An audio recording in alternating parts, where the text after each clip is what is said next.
마태복음 5장 9절 말씀. 이것은 하나님의 말씀입니다. 화평케 하는 자는 복이 있나니 저희가 하나님의 아들이라 일컬음을 받을 것이미요. 아멘. 오늘 읽은 말씀으로 평화를 이루는 하나님의 아들들, 하나님의 자녀들이라는 제목으로 함께 하나님의 말씀을 듣겠습니다. 여러분, 오늘 이 땅에 복음이 전파되는 데 있어서 가장 큰 걸림돌이 무엇이라고 생각하십니까? 교회의 복음을 가로막는 가장 큰 산이 무엇이라고 생각하십니까? 이것은 실제로 제가 신방 중에 들은 이야기인데요.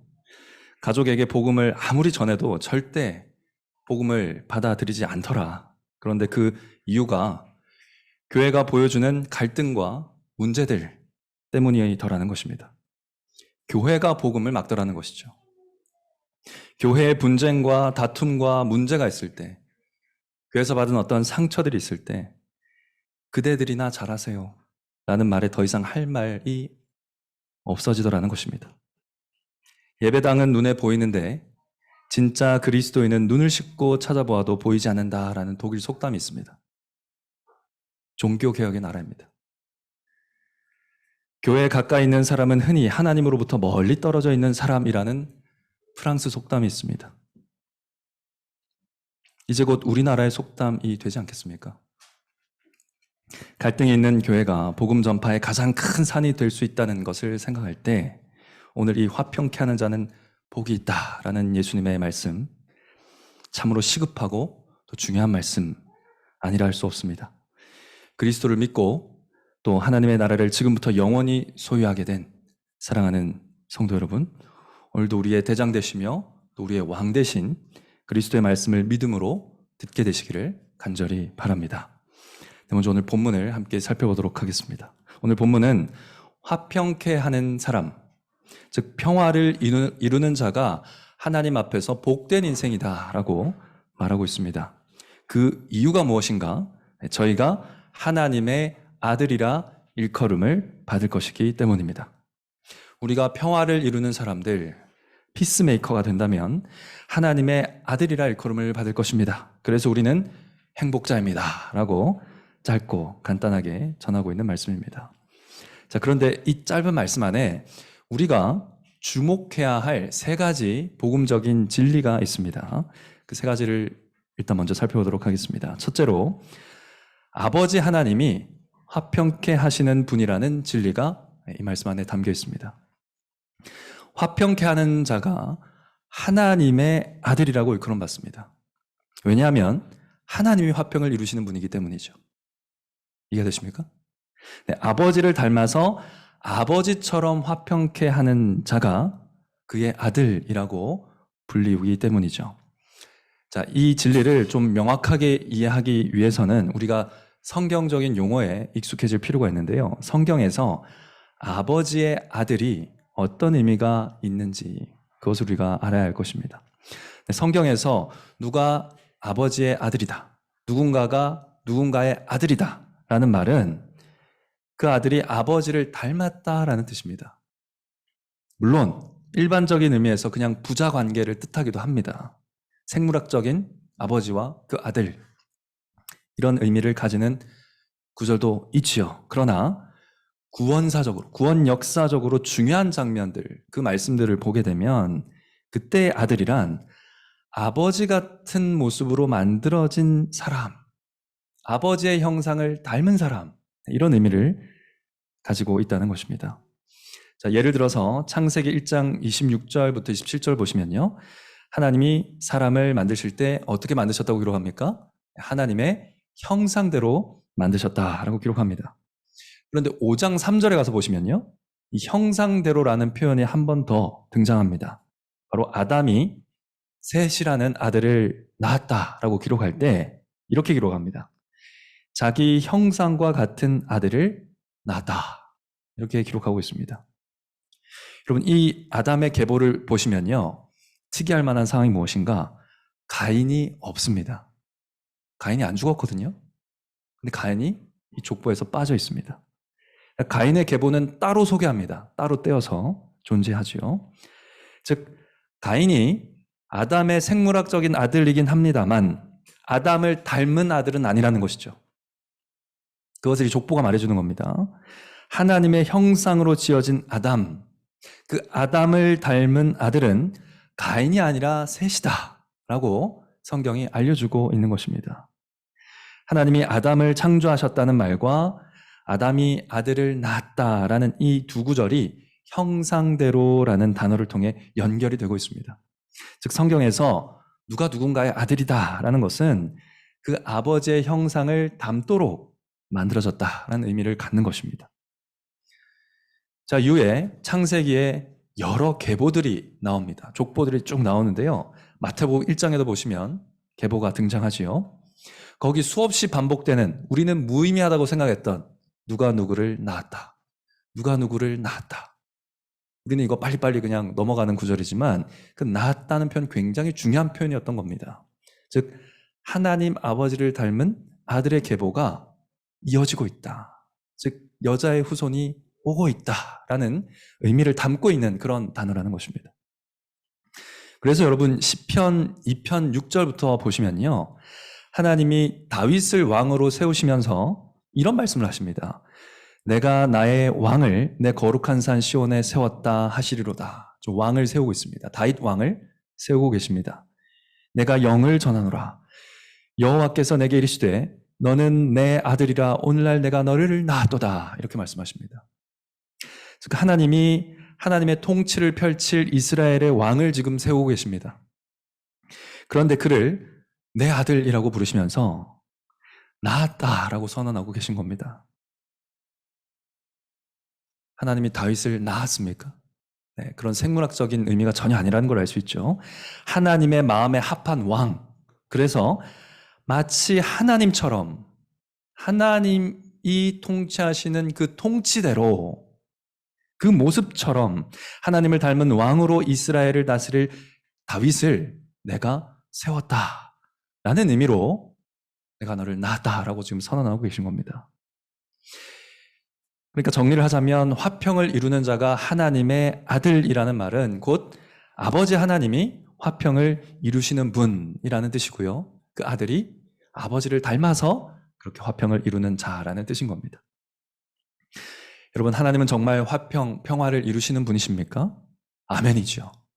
우리는 그의 이름이 평화라는 것을 이미 이전 설교에서 확인한 적이 있습니다. 출애굽기 34장 6절부터 이런 말씀이 있죠. 여호와께서 그의 앞으로 지나시며 반포하시되 여호와로라 여호와로라 자비롭고 은혜롭고 노하기를 더디하고 인자와 진실이 많은 하나님이라. 죄인들과 함께 할 수 없으신 하나님이 이 이름을 선포하시면서 이제는 죄인이기 때문에 함께 하시겠다고 자비롭고 은혜롭게 용서를 선포하시면서 평화를 이루셨습니다. 하나님은 이후에도 아론과 제사장들에게 이 사실을 기억하게 하기 위해서 이렇게 축복하라고 하셨죠. 여호와는 그 얼굴을 내게로 향하여 드사 평강 주시기를 원하노라. 그는 평강을 주시는 여호와 하나님이시다. 이 말로 축복하라고 하신 겁니다. 그래서 백성들이 하나님께 죄를 짓고 그 평화의 관계를 위협할 때마다 구약의 교회의 선지자들은 어떻게 기도했습니까? 자비롭고 은혜롭고 노하기를 더디하시는 하나님 하면서 그 이름을 부르면서 기도했던 것입니다. 그 이름의 영광을 따라서 이 백성의 죄를 용서해 주시고 구원해 주소서, 포로 생활을 끝내게 해 주소서 이렇게 기도했고요. 또 이스라엘뿐 아니라 이방 땅에서도 회개와 용서를 베푸시는 하나님이라고 고백했던 것입니다. 신약 성경에서 하나님은 평강의 하나님이라는 말로 가장 많이 불립니다. 각종 서신서에서 평강의 하나님이라는 말로 가장 많이 불립니다. 하나님은 평화를 이루시는 분입니다. 오늘 이 진리가 이 말씀 안에 담겨 있습니다. 자, 둘째로 오늘 말씀에는 하나님뿐 아니라 하나님의 유일하신 아들, 하나님의 유일하신 아들 또한 화평을 이루는 자라는 진리를 담고 있습니다. 여기 하나님의 아들이라는 단어가 나오지요, 9절에. 근데 이 단어는 사실 정확하게 번역하자면 하나님의 아들들입니다. 복수입니다. 자, 원래 구약 성경에서 하나님의 아들들은 누굽니까? 이스라엘 민족이라고 알려져 왔습니다. 그렇게 다들 이해했습니다. 신명기 14장 1절 보면 너희는 너희 하나님 여호와의 자녀니 이렇게 기록하고 있죠. 그러나 예수님이 오시고 밝혀진 사실이 무엇입니까? 드러난 비밀은 무엇입니까? 하나님의 유일한 아들 예수 그리스도께 속한 자들만이 하나님의 자녀들이라는 것입니다. 약속된 여자의 후손 곧 하나님의 독생자를 믿는 자만이 하나님의 자녀가 되는 권세를 얻으며 예수님만이 아버지께로 가는 길이요 진리라는 복음이 드러난 것입니다. 내가 곧 길이요 진리요 생명이니 나로 말미암지 않고는 아버지께로 올 자가 없느니라 하셨습니다. 자, 누가 하나님의 아들들이 되는가? 유일하신 하나님의 아들과 연합한 자들만 하나님의 아들들 곧 하나님의 자녀들이라는 것입니다. 그 아들이 또한 평화를 이루시는 분이기 때문에 다른 아들들 역시 그의 형제들 역시 평화를 이루는 자들로 산다는 것이죠. 여러분 예수님은 평화를 이루시는 분이십니까? 아멘입니다. 예수님은 성육신하여 오셔서요 죄로 인해 깨어진 모든 관계를 회복하시고 모든 갈등에 평화를 선포하셨습니다. 먼저 자기 몸을 십자가에서 하나님의 들이심으로 원수였던 우리와 하나님과의 관계를 회복하셨죠. 곧 우리가 원수 되었을 때에 그 아들의 죽으심으로 말미암아 하나님으로 더불어 화목되었은즉 로마서 5장 10절 말씀입니다. 이제 우리가 하나님 앞에 담대히 나아갈 수 있게 된 것은 하나님의 아드님께서 화평을 이루셨기 때문입니다. 동시에 예수님은 사람과 사람 사이의 관계도 회복하셨습니다. 그래서 하나님처럼 예수님도 그 이름이 화평이라고 불리웁니다. 에베소서 2장 14절부터 보시면요. 그는 우리의 화평이신지라. 그는 우리의 화평이신지라. 둘로 하나를 만드사 중간에 막힌 담을 허시고 원수된 것 곧 의문에 속한 계명의 율법을 자기 육체로 폐하셨으니 이는 둘로 자기 안에서 한 세 사람을 지어 화평하게 하시고 또 십자가로 이 둘을 한 몸으로 하나님과 화목하게 하려 하심이라. 아멘입니다. 사람들과 사람들 이 둘을 하나로 만드시고 그 하나 된 사람이 하나님과 화목하게 하시는 것 그것이 바로 예수 그리스도의 사역이었습니다. 예수님도 아버지와 같이 평화를 이루시는 분이십니다. 자, 셋째, 결론적으로 이 9절 말씀이 알려주는 진리는 무엇인가? 누가 화평케 하는 자들이 될 수 있다는 겁니까? 아버지의 아들 예수 그리스도를 본받는 그의 형제들 그들이 평화를 이루어 갈 것이라는 말씀입니다. 하나님은 예수님을 우리 모든 형제자매의 본이요 또 맏아들이 되게 하셨습니다. 로마서 8장 29절 말씀이죠. 하나님이 미리 아신 자들로 또한 그 아들의 형상을 본받게 하기 위하여 미리 정하셨으니 이는 그로 많은 형제 중에서 맏아들이 되게 하려 하심이니라. 우리의 큰 형님, 우리의 장형이 되신 예수님은 우리같이 무가치한 자들을 형제요 자매라 부르시기를 부끄러워하지 아니하셨습니다. 아버지의 아들들, 그리스도의 형제들만이 평화를 이루어갑니다. 하나님의 아들들, 하나님의 딸들, 그리스도의 형제와 그리스도의 자매들, 하나님의 가족들만이 참되고 영원한 화평을 이루기 위해 살아간다는 것입니다. 화평케 하는 자에게서 하나님은 무엇을 보십니까? 하나님이 가장 사랑하시는 아들과 닮은 점을 보십니다. 그래서 기뻐하시고 그 삶을 복되게 하십니다. 그래서 이 땅에서뿐 아니라 앞으로도 영원히 이들은 하나님의 자녀라고 일컬음을 받게 될 것이다 라고 그 복을 선언하고 계신 것이죠. 자, 여기서 중요한 것은 하나님께서 이 가족 관계를 언약으로 묶으셨다는 겁니다. 혈연으로 묶으신 게 아니고요. 언약으로 묶으셨습니다. 두루뭉술하게 이제 우리 가족처럼 지내자 이렇게 말씀하신 것이 아니라요. 언약으로 도장을 찍으셔서 우리가 하나님의 가족임을 분명하게 선언하셨다라는 것입니다. 구약시대에는 할례를 통해서 이 신약시대에는 세례를 통해서 이 사실을 확증하셨습니다. 하나님의 가족은 혈연이 아니라 언약으로 연결된 관계입니다. 하나님은 언약을 맺으셔서 자기 백성의 신실한 아버지가 되셨습니다. 때로는 백성이 불순종하기도 하고 죄를 짓기도 했지만 하나님은 아버지로서 진노하시고 아버지로서 벌하셨을 뿐 언약을 기억하셔서 완전히 관계를 깨어버리지는 않으셨습니다. 회개하는 자녀들에게는 늘 용서의 기회가 주어져 있었죠. 오늘도 우리가 사죄의 선을 들었습니다. 여호와는 자비로우시며 은혜로우시며 노하기를 더디하시며 인자하심이 풍부하시도다. 아비가 자식을 불쌍히 여김같이 여호와께서 자기를 경외하는 자를 불쌍히 여기시다니. 우리는 오늘도 이 죄사함의 선언을 들었습니다. 우리는 우리의 열심이 아니라 이 아버지의 신실함 때문에, 이 언약 안에서 아버지 되신 하나님의 신실함 때문에 평화를 누리고 있다라는 것을 확신하면서 지금 예배를 드리고 있는 것입니다. 신약교회 성도들인 우리들은 더욱더 우리가 하나님의 자녀라는 사실에 대한 확신을 가집니다. 새 언약의 주 예수 그리스도 때문이죠. 우리는 매주 성찬의 떡을 먹고 잔을 마실 때마다 육신의 입으로 받아 먹는 것처럼 확실히 하나님과 우리 사이에 평화로운 관계가 있음을 확신합니다. 즉 우리 모두가 한 가족 안에 있다는 것을 굳게 확신한다는 것입니다. 사랑하는 성도 여러분, 바로 이 교리에서 우리는 화평을 이루는 교회가 될 수 있는 길을 발견하고 깨닫게 됩니다. 교회 안에 있는 모든 관계가 그 하나님과 그 아들 예수 그리스도로 인해 가족으로 연결되어 있다는 것을 믿을 때 화평을 이루게 된다는 것입니다. 반대로 우리가, 교회가 하나님의 가족이라는 성경의 진리를 믿고 순종하기를 실패할 때 교회는 평화를 이루지 못한다는 겁니다. 한마디로 우리가 서로를 하나님의 가족으로 볼 수 있는 눈, 믿음의 눈을 가질 때에야 참된 평화가 이루어지는 교회가 될 수 있다는 것입니다. 여러분, 산상수훈 전체에서, 아니 마태복음 전체에서 예수님께서 가르치시는 내용이 바로 이것입니다.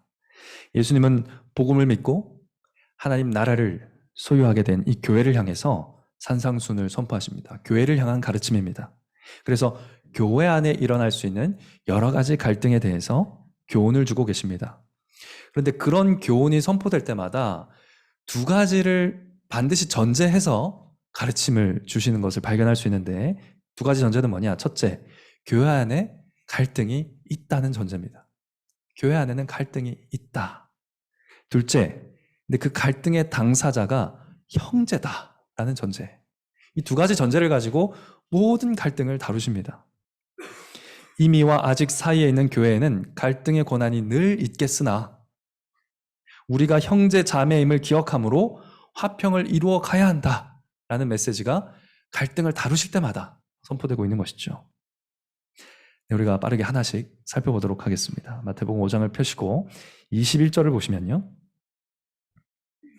21절부터 이 살인하지 말라에 대한 가르침이 나오면서 여러분이 잘 아시는 형제에게 노하는 자마다 심판을 받게 되고 라가라 하는 자는 공에 잡히되고 미련한 놈이라는 자는 지옥불에 들어가게 된다, 이런 말씀이 선포되고 있는데요. 자, 이 말씀을 보시면 교회의 이야기입니다. 교회에서 은밀한 분노와 미움, 증오, 갈등이 일어날 수 있다는 것을 전제로 지금 말씀하고 계시죠. 이런 일은 벌어져 있습니다.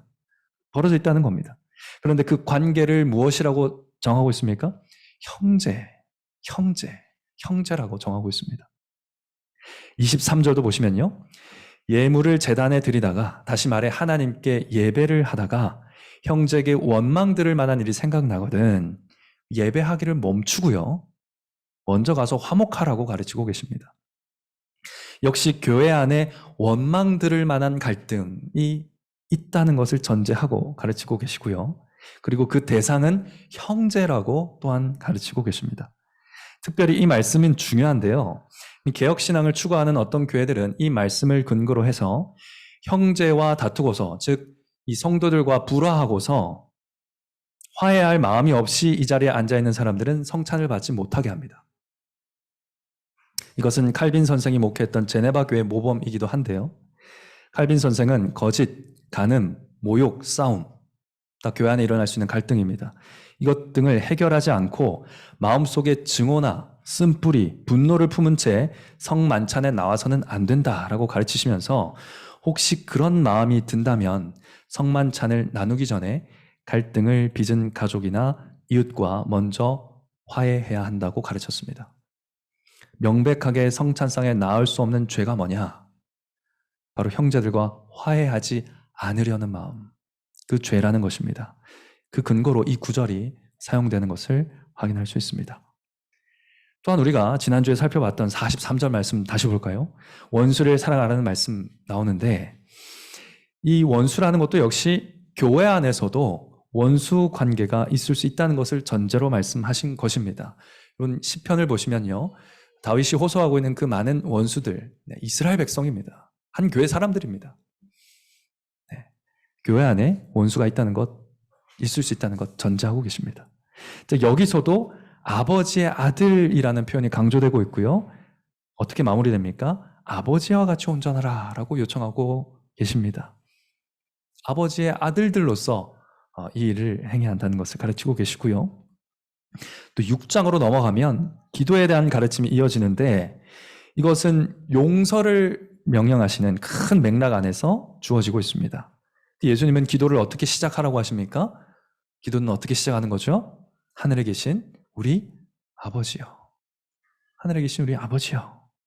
이렇게 시작하라 하십니다. 우리 모든 형제 자매들의 아버지를 부르면서 기도하라고 하신 것입니다. 또한 가르침의 결론인 14절부터 보시면요, 너희가 사람의 과실을 용서하면 너희 천부 하늘 아버지께서도 너희 과실을 용서하시려니와 너희가 사람의 과실을 용서하지 아니하면 너희 아버지께서도 너희 과실을 용서하지 아니하시리라. 여기서도 용서가 필요한 갈등이 교회 안에 있을 수 있다는 게 전제되어 있고요. 그 용서의 대상은 누구다? 하늘 아버지의 아들들, 딸들임을 기억하라고 가르치고 계십니다. 이만하면 충분하죠. 더 할 수 있습니다. 근데 그만하겠습니다. 사도들은 이 예수님의 가르침을 그대로 받았습니다. 그래서 신약 성경 전체, 서신서 전체에 교회가 가족이라는 것이 굉장히 강조되어 있습니다. 특별히 가족의 언어를 교회의 언어가 되어야 한다고 가르치고 있습니다. 디모데전서 1장 18절 보시면 바울은 후배 목사인 디모데를 부르는데요. 뭐라고 부릅니까? 아들 디모데야. 아들 디모데야. 이렇게 부릅니다. 아버지로서 조언합니다. 자, 이런 태도는 단지 그냥 너와 내가 친하다 이런 표현이 아니고 목회적인 방침으로 자리 잡고 있음을 확인할 수 있는데 디모데전서 5장 1, 2절 보시면요. 늙은이를 꾸짖지 말고 권하되 아비에게 하듯 하며 젊은이를 형제에게 하듯 하고 늙은 여자를 어미에게 하듯 하며 젊은 여자를 일절 깨끗함으로 자매에게 하듯 하라. 이렇게 교회를 가족의 언어로 연결하고 있는 것이 목회적 방침이라는 것을 알 수 있습니다. 요즘 7계명을 어기는 간음이 교회 안에서 허다하게 일어나곤 하는데요. 이 말씀을 믿고 실천하는 데 실패하기 때문일 것입니다. 형제를, 자매를 형제와 자매로 본다면 그런 일이 일어나지 않겠죠. 여러분 고린도전서 6장을 보시면 형제를 세상 법정에서 고소하지 말라라는 가르침이 나옵니다.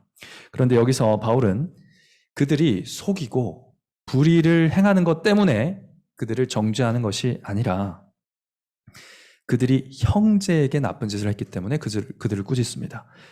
6장 8절인데요. 너희는 불의를 행하고 속이는구나. 저는 너의 형제로다. 저가 너의 형제다. 그게 어떻게 이렇게 나쁜 짓을 할 수 있느냐. 이 지점에서 그들을 정죄하고 있습니다. 교회에 세속 법정에 가야 하나 싶을 만큼 큰 갈등이 일어난다는 것이죠. 그러나 하나님을 알지 못하는 자들의 법정에서 형제의 치부가 버젓이 공개되게 하거나 교회의 갈등이 세상에 과시되게 해서는 안 된다라고 가르치고 있습니다. 이 외에도 교회가 가족의 언어로 설명되는 본문, 여기서 멈추지 않으면 밤을 샐 겁니다. 허다하게 많습니다. 사랑하는 성도 여러분, 우리가 이런 성경의 가르침, 또 오늘 예수님의 가르침대로 우리는 언약 안에서 한 가족이라는 것을 믿고 화평을 이룰 때에 복음을 힘있게 선포하는 교회가 될 것입니다. 자, 이것을 위해서 우리가 무엇보다 교회를 향한 가족의 언어와 태도를 잃어버리지 않도록 해야겠습니다. 그럼 우리가 교회에서 형제님, 자매님 이렇게 서로를 부르는 것은 구시대적인 관습이 아닙니다. 교회 문화적인 전통 이런 게 아니고 성경에서 온 것이죠. 여러분 확인하셨죠? 형제라 대하라, 자매라 대하라 하고 있습니다. 믿음의 고백입니다. 그 말씀에 대한. 교회 안에 갈등이 일어나면 즉시 어떤 현상이 일어납니까? 이 가족의 언어를 버리게 됩니다. 형제, 자매, 이 가족의 언어를 버리고 어떻게 말하기 시작합니까? 요즘 것들은 왜 이래? 요즘 것들은 왜 저러지? 하며 비하하는 태도로 이야기하기 시작합니다. 저 사람들은 왜 저러지? 마치 아무 관계 없는 사람처럼. 저 사람들 왜 저러지? 교회 안에 있는 형제들에게 그런 대화를 하기 시작한다는 것입니다. 이런 은근히 깎아내리는 언어가 우리 입에서 나올 때 속히 회개해야 됩니다. 예수님은 아까 살펴봤지만 형제에게 라가하라 하는 자, 바보다, 빈깡통이다, 라가라 하는 자는 공회에 잡히게 될 것이다 라고 말씀하십니다.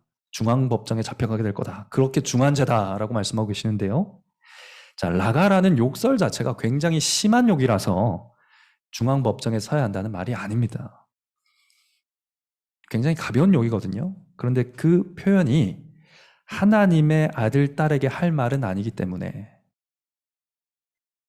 형제와 자매에게 할 말은 아니기 때문에 큰 죄라는 말씀을 하고 계신 겁니다.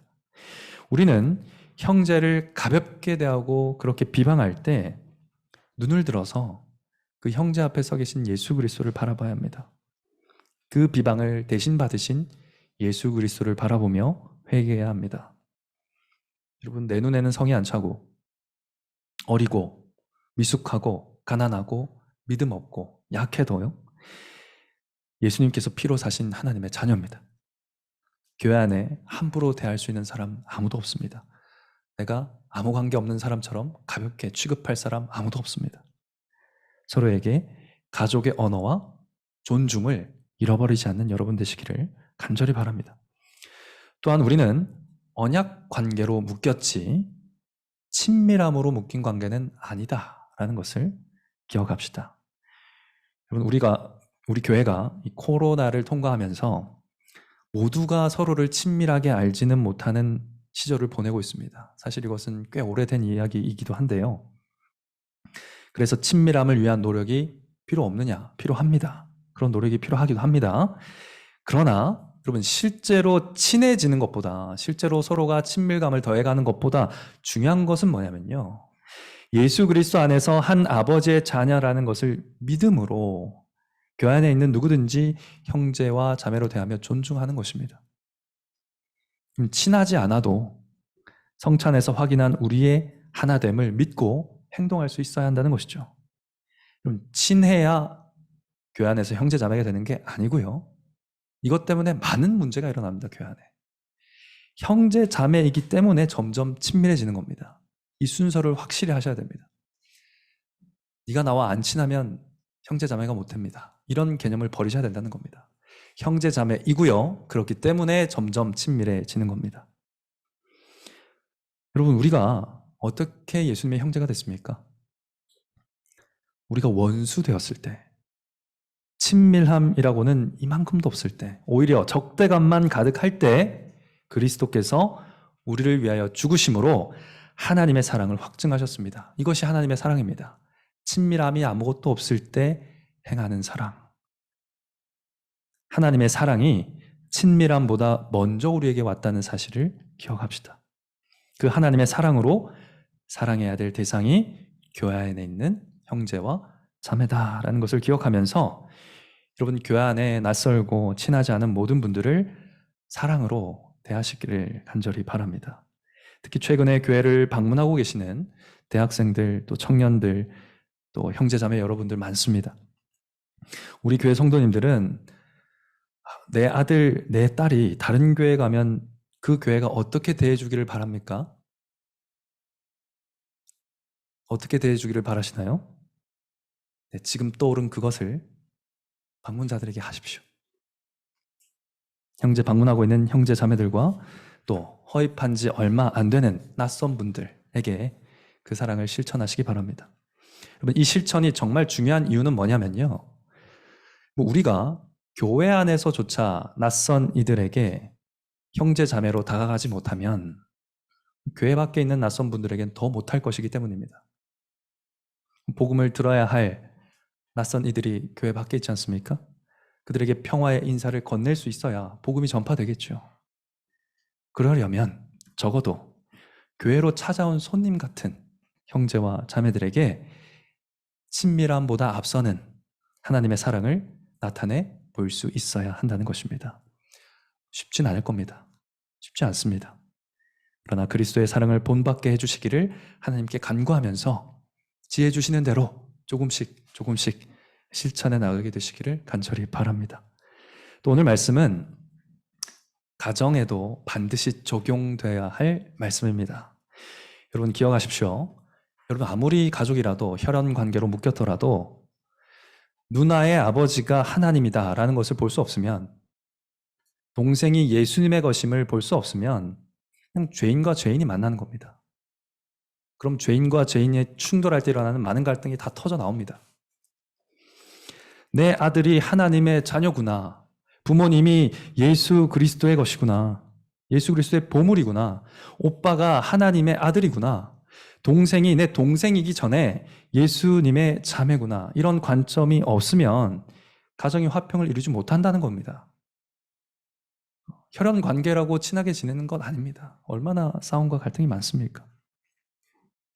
저만 보더라도요, 언성이 높아질 때가 있습니다. 그리고 강한 말이 막 입에서 나오려고 할 때가 있습니다. 근데 그때 제 혀를 제어하는 것은 믿음의 지식뿐입니다. 아, 내 아들이기 전에 하나님의 아들이지. 여러분, 이 생각 외에 저의 성정대로 하고 싶은 욕망을 억누를 수 있는, 막을 수 있는 것을 전 아직 찾지 못했습니다. 그거 기억하지 못하면 제 하고 싶은 대로 말이 나옵니다. 상처를 주지요. 여러분, 우리는 이 지식을 성경에서 배워야 합니다. 가족됨의 원리를 성경에서 배워야 한다는 겁니다.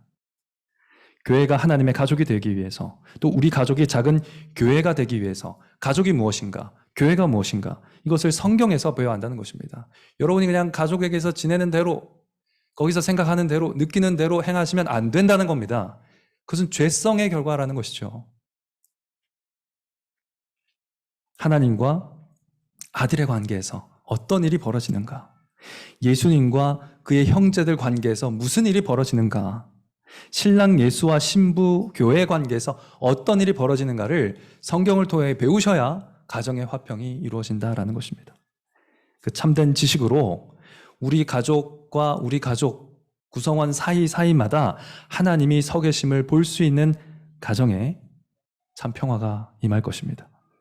가정 예배 때마다 그리스도가 누구인지, 개인 경건의 시간대마다 하나님 아버지가 어떤 분이신지를 듣고 또 전파하는 가운데 이 평화가 가정에 임할 겁니다.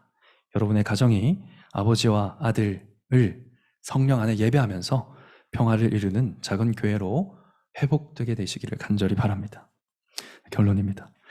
사랑하는 성도 여러분, 오늘부터 고난주간이 시작됩니다. 평화를 이루시기 위하여 하나님과 그 아들 예수 그리스도께서 치르신 희생을 묵상하면서 회개하는 한 주 보내시기를 바랍니다. 여러분, 하나님은 우리를 자녀 삼으시기 위해서 무엇을 하셨습니까? 하나님의 가장 사랑하고 기뻐하는 아들, 그 아들을 십자가에 내어주셨습니다. 예수님께서는 우리의 형제가 되시기 위하여 무엇을 하셨습니까? 하나님의 아들의 자리에서 내려오셔서 고난과 죽음을 당하시고 매장되셨는데 음부에까지 낮아지셨습니다. 이것이 우리의 평화를 위하여 우리가 하나님의 자녀와 아들 되게 하시려고 아버지께서 치르신 희생이고 그리스도께서 감당하신 낮아지심입니다. 그러나 그 희생과 낮아지심을 본받고 닮은 아들들, 딸들은 어디에 있습니까? 이 희생과 낮아지심을 닮아야 할 교회는 어디 있습니까?